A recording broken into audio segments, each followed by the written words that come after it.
CrossFit Games are the world's premier test to find the fittest on Earth. To win the games, you need to be ready for anything. You need strength and endurance, power and agility. 5 months ago, the entire world was invited to prove their fitness in the World Wide Open. 26,000 showed up from 59 countries. 1,500 qualified for the 17th semi-final regionals. Now, the 49 men and 47 women competing in the 2011 Reebok CrossFit Games have 3 days and 10 unknown events to claim the title Fittest on Earth and $250,000. Welcome to the 2011 Reebok CrossFit Games. It is the morning of the third and final day of the 2011 Reebok CrossFit Games. We are in the stadium for the Dog-Sled. Only 24 women remain who are about to be tested in speed, stamina, and raw pushing power with the Dog-Sled.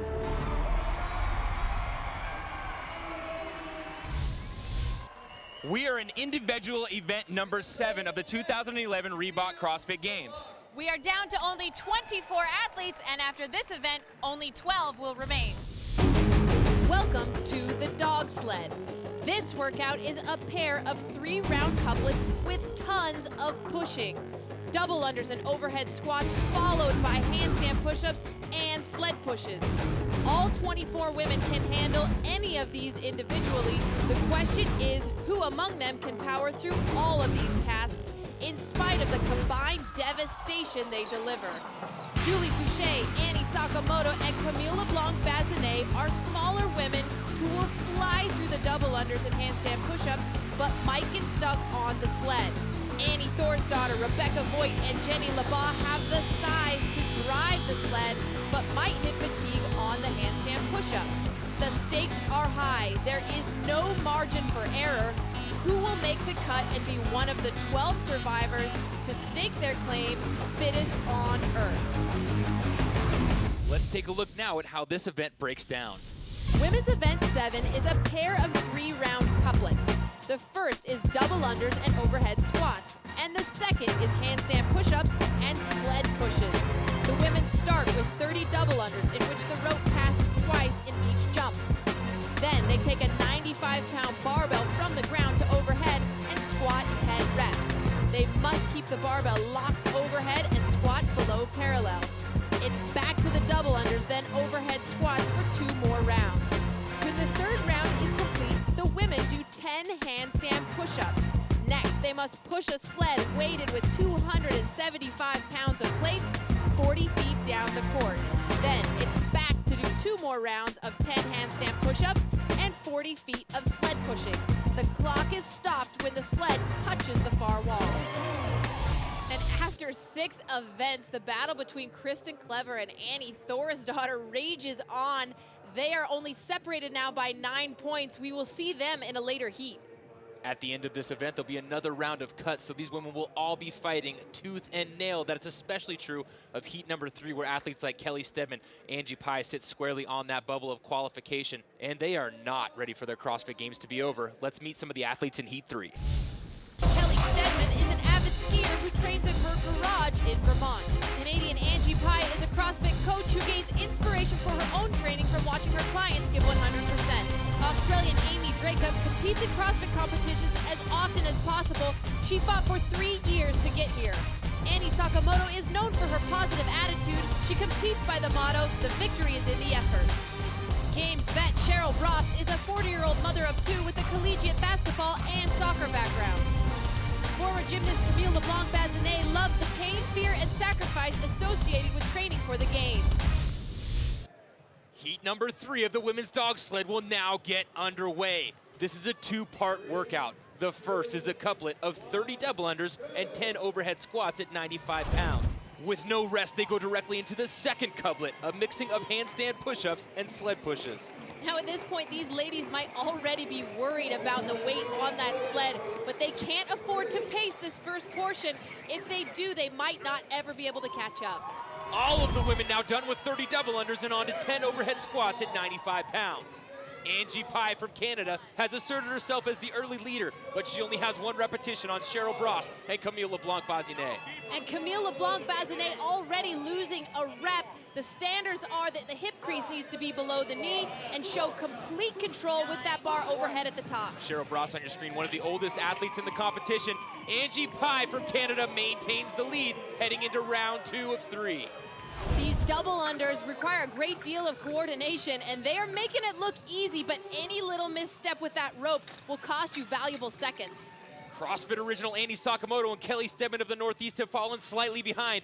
All the rest of the women are separated by just a few reps, but Angie Pye again will be the first back to the overhead squats for the second of 3 rounds. She's followed closely behind by Camille LeBlanc-Bazinet, both of these women from different regions in Canada. Angie Pye looking strong with the 95 pounds. This weight is heavy enough that they need to concentrate and keep that bar in the right spot, or they will dump it. Camille again has a rep taken away for not achieving the correct depth in the squat. That set of 10 can quickly turn into a set of 12 if you're having reps taken away. Angie Pye back with the double under and looking strong, extending her lead. This is the final round of this couplet. 30 double unders followed by 10 more overhead squats, and then these ladies will move on to the couplet of handstand push-ups and the dog sled. Moving into the final round of this couplet, Cheryl Brost is challenging Camille LeBlanc-Bazinet for that second place position. 2 seconds behind them, Amy Dracup from Australia. Angie Pye wants to go into the second portion of this workout with as much of a lead as possible, especially with athletes like Camille LeBlanc-Bazinet, who have a gymnastics background and will fly through those handstand push-ups. Be that as it may, the second movement in the next couplet is a sled push loaded with a massive amount of weight. Angie Pye has a national level rugby background, which will surely translate into success in that movement. Now Brost overtakes Camille LeBlanc-Bazinet headed into the last round of overhead squats, and Angie Pye finishes her last rep to be the first female athlete onto the second couplet. Remember, this is 10 handstand push-ups followed by a 40-foot sled push. Cheryl Brost looking weak in that overhead position. You can see as her armpits rotate forward as she squats. That's going to make it extremely hard to handstand push-up. Angie Pye now on pace to beat the fastest time of the day by 37 seconds. I think she was surprised when she kicked up for that first handstand how unstable her shoulders felt, but she's moving along now. She's got 2 reps in the bag. Amy Dracup now overtakes both LeBlanc-Bazinet and Brost to move into second position, kicks directly into her handstands, and she's moving quickly. Both Amy Dracup and Camille LeBlanc-Bazinet are very strong in the handstand push-up. Angie Pye taking a break here as Amy Dracup passes her now. Angie Pye had a 4 repetition lead as Dracup kicked up, and Dracup now finishing her handstand push-ups. She's the first woman on now to the dog sled. She's gonna take it for a test drive. This sled is loaded at 275 pounds. It's a new piece of equipment this year at the games, and most of these ladies have never pushed a sled this heavy. It almost looks as if Amy Dracup is pushing on a brick wall. She's got the running man going with her feet, and she's going backwards. She needs to take a second, compose herself, and figure out how she's gonna make it happen, or she's gonna lose that lead. Angie Pye still trying to finish her handstand push-ups. The handstand push-up is a movement known to be devastating in competition, especially to female athletes. Camille LeBlanc-Bazinet and Angie Pye now onto the sled push at the exact same time. We'll see what the rugby player can do. She's starting to get it going, and now she's driving that sled. She will be the first woman to get the dog sled to move. And Angie Pye has definitely done things like this before. She looked like she knew how to go right into it. Angie Pye now approaching 40 feet as no other athlete has really gotten their sled going yet. She will be the first one back for the second round of handstand push-ups. Camille LeBlanc is figuring it out. She's now getting low and driving that sled, and she's got her momentum. She'll maintain second place. Australian Amy Dracup has taken off her shoes. That has given her the grip she needs, and she has finally got that sled moving. But Annie Sakamoto, the CrossFit legend from Santa Cruz, California, the 116-pounder is driving that 275-pound sled like she stole it. And this is where the drama of a CrossFit workout plays out. No lead is ever secure. We have a short break now. When we return, can Canadian rugby player Angie Pye's speed on the sled maintain her lead over handstand push-up wizards Sakamoto, LeBlanc-Bazinet, and Amy Dracup? Welcome back. If you're just joining us, Angie Pye has lost her lead to fellow Canadian Camille LeBlanc-Bazinet. I'm a little girl that live in the farm in Montreal, and I got a big family too. You never know what is your limit, so I'll try to just break every limit that exists. Like prove that a small girl can lift heavy too. Camille LeBlanc-Bazinet stole the lead on the last set of handstand push-ups. Now she's on her second of 3 sled pushes. She has one more round of handstand push-ups before the final sled push to the far wall. But she has to take a break here. She opens up a gap for Annie Sakamoto to move in. Amy Dracup of Australia now has moved into third, passing Angie Pye. It is amazing the speed that Annie Sakamoto has got on her sled. She is only 116 pounds. She comes now from behind LeBlanc-Bazinet. They finish at exactly the same time. Camille gives a little look over to Annie Sakamoto. She is known for being highly competitive, and she's gonna run back for her final set of handstand push-ups. Sakamoto with a confident strut. She looks like the Terminator. Amy Dracup, you gotta give this woman some credit. She couldn't even budge the sled on the first round. She ditched her shoes and figured it out, and now she's in third place. Headed back for the handstand push-ups. Annie took a moment to compose herself, hoping to get more repetitions in a row. This is now a race, ladies and gentlemen. Annie Sakamoto will begin. Camille LeBlanc-Bazinet on her 7th repetition. Annie looking extremely strong as Amy Dracup kicks up. And Annie gets to 8 as Camille LeBlanc-Bazinet is no rep at 8. These women are tied. Amy Dracup in a close third position. Amy now with 6 reps. Annie will kick up for her last 2 repetitions. She overtakes Camille, and Annie Sakamoto, the CrossFit legend, the first one back to her sled. And now the crowd rises to its feet as Camille LeBlanc-Bazinet finishes her last rep, and she will chase down Annie for the final sled push. This crowd is on their feet. The energy in here is electric as these ladies both approach the sled at the same time. And now Amy Dracup's in the race as well. All 3 of these women on the last 40 foot of the sled push. Camille gets going first. Also, all 3 of these ladies have a chance to beat the fastest time of the day, 8 minutes and 9 seconds. Amy Dracup's overtaken Sakamoto for second place. And once again, Annie Sakamoto is pushing the pace on the sled. And she's dug deep now. Sakamoto comes back, and LeBlanc-Bazinet and Sakamoto are going to reach that far wall at exactly the same time. 8 minutes and 10 seconds for Annie Sakamoto and Camille LeBlanc-Bazinet. And Sakamoto chooses not to rest. She goes immediately to congratulate her competitor. A barefoot Amy Dracup looks dead in the water on the first sled push. She rallies for third place. And Camille LeBlanc-Bazinet still a little stunned. She was caught on that final sled push. It took Amy Dracup over a minute to get the sled moving on the first round. She comes back and finishes in 8:23. A dramatic finish in Heat 3. Annie Sakamoto and Camille LeBlanc-Bazinet tie for first place. You're not the biggest girl in the competition. How on earth did you push that? What's your key? Well, I was lucky. My coach had me push a lot of sleds. I only trained for about 7 weeks prior to this. Is there a certain technique to pushing a heavy sled like Once that? it's moving, you just got to keep it going. Just keep driving your feet. Can't stop. It was an amazing finish in heat number 3. When we return from a short break, the top athletes in the competition will take on the Dog-Sled. The overall leader to this point in the competition is Kristen Clever, but her lead is being consistently chipped away by Annie Thorsdottir.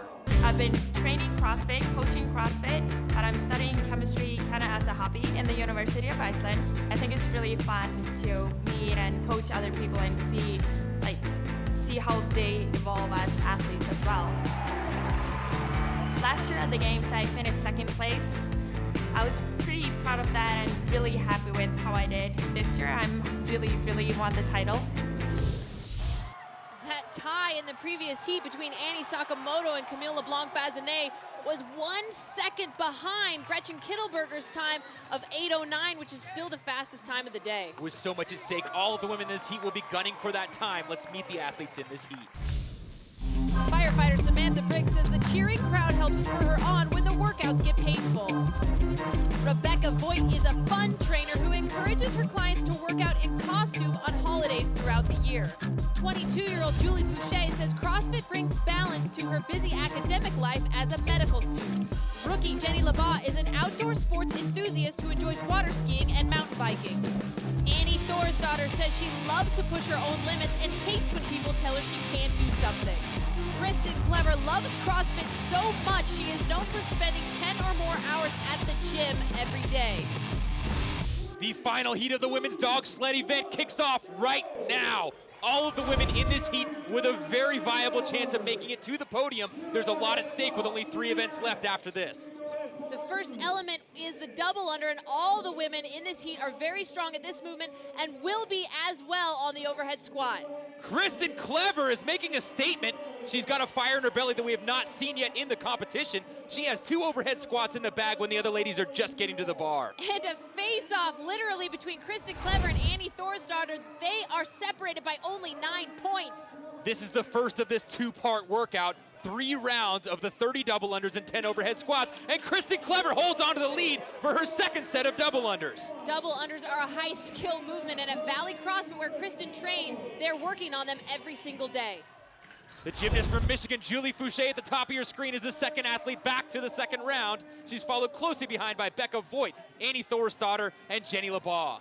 Kristen maintaining that top position. Again, she's back first to the barbell. She's done 60 double unders and 10 overhead squats in under a minute. Annie, who used to struggle on the high-skilled movements, now very strong with the double under. Julie Fouché, the Michigan native, was a gymnast. If she gets to those handstand push-ups first, it could be dangerous for these other women.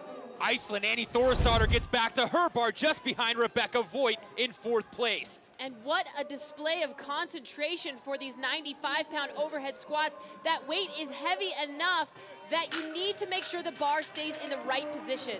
Clever now rising up to the challenge of her rivals. She maintains first, entering the final round of part 1. She's followed closely behind by gymnast Julie Fouché. Both of these women love the thrill of the fight. Kristen Clever having some trip-ups with the rope. Anytime this happens, it costs valuable seconds. Clever composes herself, gets her groove back, and she needs that concentration to finish out these double unders. 1 more set of overhead squats, and she will be on to part 2 of this workout. Clever does maintain the lead. She's back to the overhead squats. Remember, the reward for winning part 1 is to be first into part 2, but there's no guarantees you will maintain your lead. Fouché and Kristen pick the bar up at the exact same time, but Fouché moves ahead by 1 rep. Now, Kristen has her back to Fouché. I don't know that she knows she's lost the lead. Still moving at a good and consistent pace. Both Julie Fouché and Kristen Clever will be very strong with the handstand push-up, but it is still to be determined what will happen when they go to push the sled. Julie Fouché now takes the lead from Kristen Clever. She's the first athlete to enter the handstand push-ups and the dog sled. Both Kristen Clever and Julie Fouché on pace now to beat the fastest time of the day by 40 seconds. Julie Fouché may have the edge here. She was a former gymnast, but she's already looking to struggle. She might have moved too quickly early on. Bigger athletes like Annie Thorsdottir can't afford to get behind on the handstand push-ups, but Kristen Clever now takes the lead from Fouché. She's got all 10 handstand push-ups done, and she's onto the dog sled. Kristen flew through the handstand push-ups, but now Kristen and Julie onto that 275-pound sled. It has been the determining factor in previous heats, and both of them struggling to get it moving. Kristen Clever budging that thing piece by piece and little by little.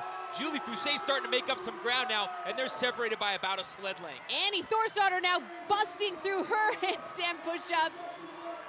Julie Fouché has figured out this sled, but still she's moving it slowly with a great deal of effort. She's ahead of Kristen by just a sled length.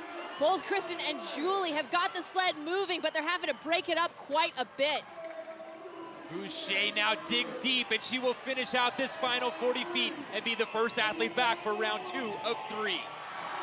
Annie Thorsdottir has come off the wall. She's the athlete in 3rd place, and she's quickly closing the ground on Kristen. Kristen had a 30-second lead on the sled before Annie got there, and now it looks as though Annie's going to pass her. We have a short break now. When we return, can medical student Julie Fouché fend off the onslaught of Iceland Annie Thorsdottir in the final rounds of the dog sled? Welcome back to round 2 of the dog sled. Julie Fouché still struggling with her last handstand push-up, which cost her the lead to Annie Thorsdottir, who strung together all 10. Fouché's now done, and we have a race on our hands. And Julie's gonna run to the sled and get on it as quickly as possible. She's already got it moving, and Annie Thorsdottir is yet to put her hands on it. Fouché, who had to come up for air halfway through her last push, looks like she could go all the way. Annie's now got her sled moving, slow and consistent, but looking strong. And Fouché does make it her second 40 feet and has enough in the tank to trot back for her last set of handstand push-ups. Julie Fouché knows that Annie beat her on that last set of handstand push-ups. She's got to get a lead here, or that might happen again. Annie Thorsdottir now crosses the line. She'll stick with her plan and walk back, but the intensity with which she is watching the leader Fouché is palpable. Kristen Clever struggling through her second sled push as Julie Fouché finishes 4 and then 5 handstand push-ups before coming off the wall. These last handstand push-ups will be followed by a final sled push that will end at the far wall. Annie Thorsdottir on the right of your screen now takes a moment to compose herself. She smells the blood in the water as the leader Fouché begins to struggle, and now Annie gets to work. Annie has that kip dialed in and really knows how to use her lower body to assist her upper body in this movement. Julie Fouché also kipping. Annie Thorsdottir again strings together all 10, and now she's the current leader. Julie Fouché, though, running to her final sled push. She'll get there first. Annie Thorsdottir got the message, and now she is running to her final sled as well. Once again, this dog sled race is going to come down to the last 40 feet. It is a gut check. These young ladies both with the opportunity to take the heat. Both athletes have the sled moving, and both of them are on pace to beat the fastest time by a minute. Annie Thorsdottir runs into the pull-up apparatus, and Julie Fouché comes up for air. Julie cannot afford to stop. Annie definitely isn't going to. She is going to continue pushing on. To stop in the middle of these sled pushes is like stopping when you're driving up a hill. And that stop by Julie Fouché has sealed the deal for Annie Thorsdottir. Annie will annihilate the previous time of the day, 7 minutes and 1 second. Julie Fouché will take second overall on the day, 7 seconds behind Annie, 7:08. And Fouché will assume the official recovery position for CrossFit. She left everything she had on that final sled push. What an amazing comeback by Annie Thorsdottir to take the lead, take the heat, and the fastest time of the day. Very surprising to see Kristen Clever struggle so much with this sled. Kristen will finally pound out these last 5 feet, and she puts this nightmare to sleep with a time of 8:54. Multiple incredible finishes in the dog sled event. 3rd through 5th place separated by only 2 seconds, and that includes a tie for 5th place. Annie Thorsdottir and Julie Fouché dominate the rest of the field, separated by 7 seconds. Little Annie is smaller than me. Little Annie. Yeah, Sakamoto. And I saw her on TV pushing the thing, and I was like, oh man, if she can push that thing, I better be able to push that thing. Oh, you pushed it. Oh, I pushed it. Wish I could have pushed it faster. With just one 3-part workout to go, Annie Thorsdottir, who entered the last event trailing by 9 points, now leads Kristen Clever by 13. Julie Fouché holds on to the 3rd spot, and Rebecca Voigt moves into 4th. And that will do it for the dog sled. Annie Thorsdottir came from behind in the final push to edge out Julie Fouché for first in the event and moving to first overall. The only thing left is the 3-part, 300-point finale known simply as the end. Who will be crowned fittest on earth and take home $250,000? I'm Rory McKernan, along with Miranda Oldroyd. See you next time.